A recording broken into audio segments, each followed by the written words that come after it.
Hello guys! Alam nyo ba kahit sa simpleng pagpupunas ng salamin ay pwede itong magasgas kung mali ang ginagawa. Sa video na ito, ituturo ko sa inyo ang tamang paraan ng pagpupunas ng eyeglasses.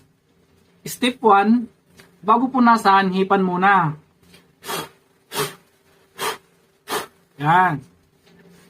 Para matanggal ang alikabok, huwag punasan habang tuyo at maalikabok. Kasi ito ang number 1 reason kung bakit nagagasgas ang lente. Step 2, kung sobrang dumi, lagyan ng lens spray o kaunting tubig. Ito ay para mas madaling malinis at hindi magasgas.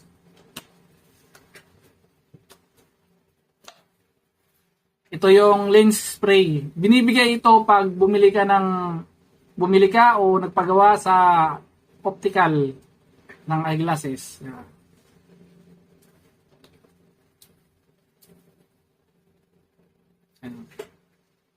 Hawakan nyo rito sa gitna tapos sprayan nyo. Kabilaan. Step 3, gamitin lang ang microfiber cloth. Iwasan ang tissue, panyo, papel o damit.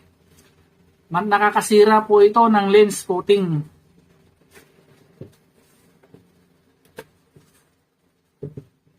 Ito po yun.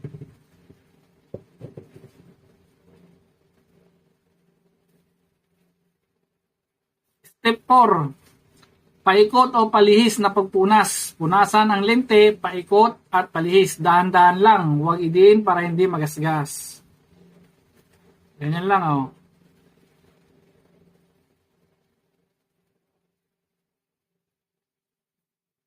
Huwag masyado idiin.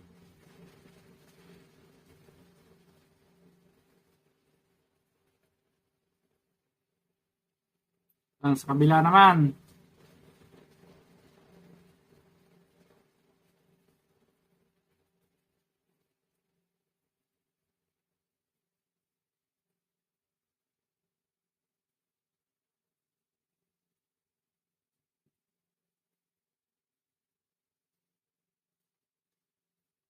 Step 5, linisin rin ang frame at nose pads. Yan.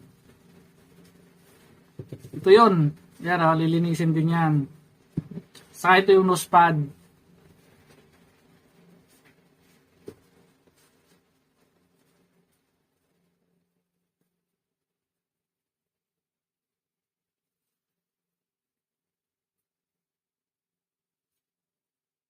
Siyempre, dahan-dahan lang, baka mabali.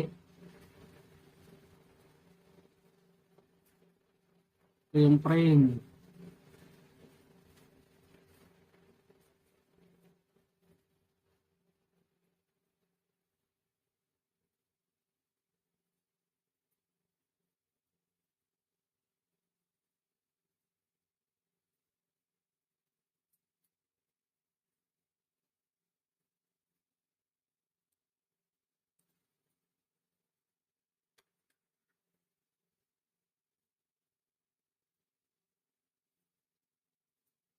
Tapos itong lens niya, itapat nyo sa ilaw para makita ninyo kung wala nang dumi.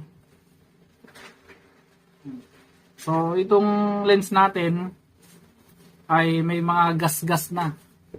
Kasi ano lang to guys, ano lang to sa atin, demo lang to sa inyo, demo. Pero yung pinakasalamin ko talaga ay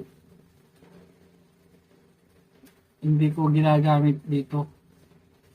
Yan. Yan. Marami na rin siyang gas-gas. Pero di mo lang to. Ito yung pinakasalamin ko talaga. Yan. Yan.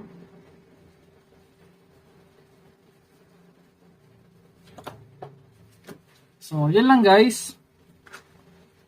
Ulitin lang natin guys. Step 1, hipan muna ang lente bago punasan. Step 2, gumamit ng lens spray o kunting tubig. Step 3, microfiber cloth ang gamitin. Step 4, tamang galaw ng pagpunas, paikot o palihis. Yan. Step 5, linisin rin ang frame at nose pad. Punasan ang frame. Okay? So, yan ang tamang paraan ng pagpupunas ng eyeglasses. Kung gusto mo laging malinaw ang salamin mo, sundin mo lang ang mga tips na ito.